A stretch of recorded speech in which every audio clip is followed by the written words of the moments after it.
Good morning everyone, welcome to my Bengali blog channel. আমি পিউ। আশা করি তোমরা সবাই খুব ভালো আছো। অনেকদিন পর তোমাদের সাথে একটা নতুন ব্লগ নিয়ে দেখা হচ্ছে। নতুন বছর সবাই খুব ভালো করে কাটিও। হ্যাপি নিউ ইয়ার সবাইকে। আজকের বছরের প্রথম দিন, সকাল সকাল রেডি হয়ে বেরিয়ে গেছি আমরা সবাই মিলে। আমি, মা, বাবা, আকাশ সবাই মিলে বেরিয়েছি। তো ভাবলাম বছরের প্রথম দিনটা একটু পুজো দিয়েই শুরু করা যাক। আমরা চলে এসেছি বাস স্ট্যান্ডের মধ্যে। আমরা যেদিকটায় যাব সেদিকে সব বাসগুলো যায় না, ওদিকে মাত্র একটাই বাস যায়। তাই জন্য বাস স্ট্যান্ডের মধ্যে দিয়ে আমাদেরকে বাসে উঠতে হবে। তাই বাসের জন্য আমরা ওই দিকটায় যাচ্ছি। এই যে আমরা যে দিকটায় যাব সেদিকে 87A বাসটাই যায়, আর অন্য কোনো বাস যায়ই না।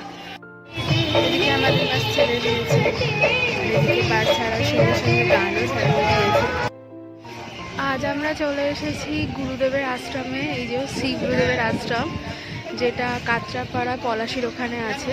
আশ্রমটা কলকাতাতেও আছে, পলাশিতেও আছে, কিন্তু আমরা এই জায়গাটায় আসি কারণ এই জায়গাটা পরিবেশটা না পুরো গ্রামের মধ্যে, তো মানে খুবই সুন্দর। এখানে সবাই লাইন দিয়েছে পুজো দেওয়ার জন্য। তো পুজো দেওয়ার আগে আমাদের হাত পা ধুয়ে নিতে হয়, তো সেগুলোই আমরা এখন করে নেব।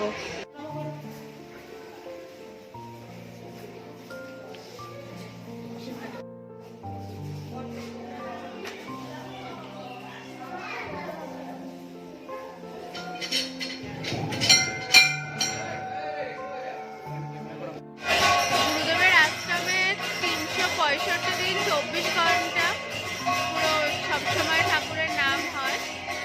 তো এখনো ঠাকুরের নাম হচ্ছে, এবং আর আশ্রমটাকে পরিক্রমা করছে এরা। মানে প্রত্যেকটা জায়গায় জায়গায় যারা গুরুদেবের দীক্ষা নিয়েছে, এক একটা জায়গায় দল আছে এরকম নাম করার জন্য, ঠাকুরের নাম কীর্তন করার জন্য।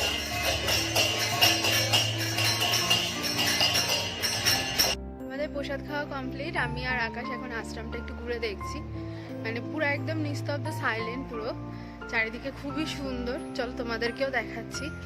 পাঁচিলটা কি সুন্দর করে ডিজাইন করেছে, হরিণের ডিজাইন, কি সুন্দর কালার করা রয়েছে, কত সুন্দর লাগছে দেখতে। এটা মন্দির বলে ভালো লাগছে, অবশ্য বাড়িতে এরকম কারো দেখা যায় না। এরাও এখানে ঘুরছে।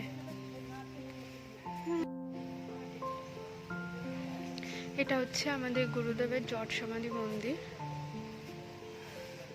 এখানে গুরুদেবের যে জটাটা আছে সেই জটাটা এখানে সমাধি দেওয়া হয়েছে। এটা হচ্ছে সেই গাছটা।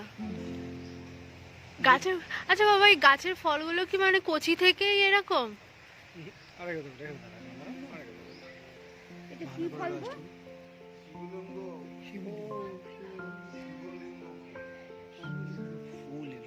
ওটা ফুল বলছে, ফুল।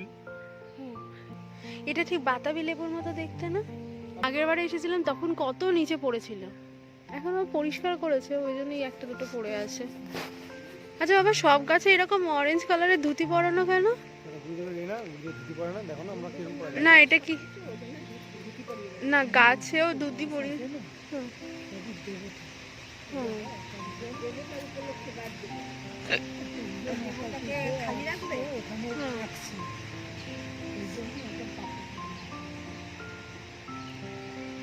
সব গাছে, প্রায় সব গাছে ধুতি পরানো। এখানে দেখো, এখানে কত ইট বেঁধেছে, মানত করেছে, ঢিল বেঁধেছে। তুমি কিছু মানত করে যাবে? ঢিল কোথায়? দেখো এখানে এদিক ওদিক খুঁজে খাজে দেখো। সুতো কোথায়? সুতোর কি দরকার আছে, সবাই তো ধূপের প্যাকেট দিয়ে মানত করেছে। আকাশ এখন মানত করবে বলে ঢিল খুঁজছে। ওই তো একটা ঢিল পেয়েছো, এবার একটা ধূপের প্যাকেট দেখো। কি মনস্কামনা নিয়ে বাঁধছো? ভালো করে মনস্কামনা করো, পূর্ণ হলে গুরুদেবের আশ্রমে এসে পুজো দেবে আর একটা ঢিল খুলে দিয়ে যাবে।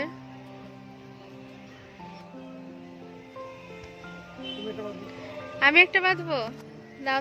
ইমা পড়ে গেল, দাও।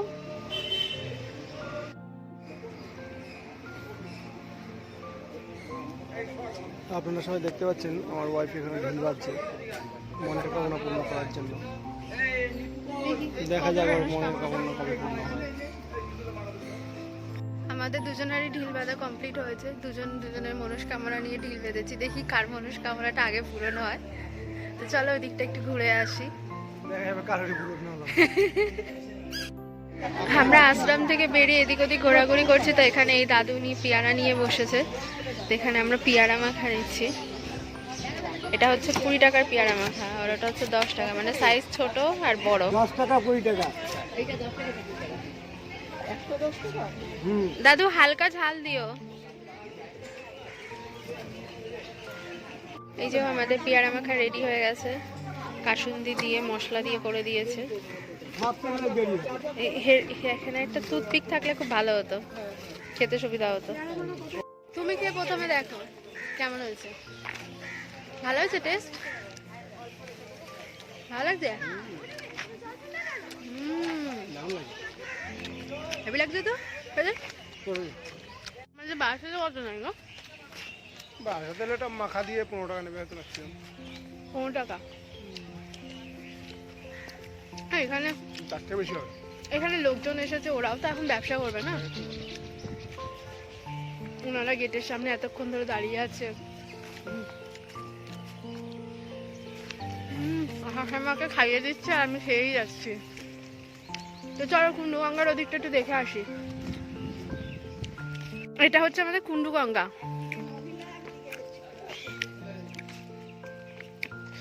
এটা কিন্তু ছিল না, এরকম সিঁড়ি দিয়ে এরকম ভাবে বাঁধানো ছিল না। নতুন করেছেন, এই গঙ্গায় স্নান করলে সব পাপ ধুয়ে যায়। কিন্তু জলটা প্রচুর সবুজ হয়ে গেছে। আমি আর আকাশ এখন এদিকে গ্রামের পরিবেশটা ঘুরে দেখার জন্য চারিদিকে আমরা ঘুরছি। এদিকে পরিবেশটা খুবই ভালো, আর এদিকে অনেক জায়গায় অনেক রকম ফসল চাষ হয়। তো আগের বার এসে ওইদিকে গেছিলাম, ওইদিকে কত সুন্দর চাষ হয়েছিল। তাই ভাবলাম কি যে এখনো তো আমাদের টোটো, মানে একটা টোটো করে তো এসেছি, সেই টোটোটা বলে গেছে যে আমাকে আধা ঘন্টা আগে ফোন করো তোমরা যখন যাবে, তারপরে আমি এসে আবার নিয়ে যাবো। তো ওনার রাস্তায় এখন আধা ঘন্টার সময় আছে, সেই জন্য ভাবলাম যে তাহলে চলো একটু চারিদিকটা ঘুরে গিয়ে আসি। শুধু আমরা ঘুরছি না, এরাও ঘুরতে বেরিয়েছে আশ্রমে এসে। আমরা এদিকটা টুকটুক করে ঘুরে তারপর চলে যাচ্ছি, কারণ টোটোওয়ালা কাকুটা ফোন করেছিল তাড়াতাড়ি চলে আসার জন্য। তা আমাকে বললো না আর যেতে হবে না। আমি বললাম একটুখানি দাঁড়াতে বলো, 5-10 মিনিট পরে যাচ্ছি। না হবে না, উনি এসে ফোন করছে, দাঁড়াবে কতক্ষণ। তাই আমরা চলে যাচ্ছি, বেশি দূর আর গেলাম না, কিছুটা দূর হেঁটে একটু চারিদিক দেখে চলে গেলাম। তোমরা আমার পিছনে দেখতেই পাচ্ছ, মানে পুরো একদম বাগানের মধ্যে আমরা রয়েছি, কি সুন্দর একদম। আমাদের টোটোওয়ালা কাকু চলে এসে গেছে, তো আমরা এবার বাড়ির দিকে রওনা দিচ্ছি। জাগলিয়া বাস স্ট্যান্ডে আমরা এখন যাচ্ছি। আমরা বাবা যে রাস্তা দিয়ে এসেছিলাম সেই রাস্তা দিয়েই তো যাচ্ছি, না উল্টো রাস্তা দিয়ে? অন্য রাস্তা দিয়ে যাচ্ছি, ওই জন্য বুঝতে পারছি না যে কোন রাস্তা দিয়ে এটা যাচ্ছি। টোটো থেকে নেমে আমরা বাসে উঠে গেছি, এবার আমরা বাড়ির দিকে রওনা দিচ্ছি। আস্তে আস্তে এবার বাড়ির দিকে যাওয়া যাক, চলো। আমরা বাড়ি চলে এসেছি। তো আজকে আমাদের ঘোরা কমপ্লিট হয়ে গেছে, দিনটা আমাদের খুব ভালোই কাটলো। তোমার কেমন লাগলো আজকের ঘুরে? খুব ভালো। খুব ভালো লেগেছে, বেশ ভালোই কাটলো দিনটা ঘুরু ঘুরু করে। আজকের ব্লগটা এখানেই শেষ করছি, আবার দেখা হবে তোমাদের সাথে নতুন একটা ব্লগ নিয়ে। তো সবাই ভালো থেকো, আবার দেখা হচ্ছে। নতুন বছরটা খুব ভালো করে কাটিও। তো টাটা।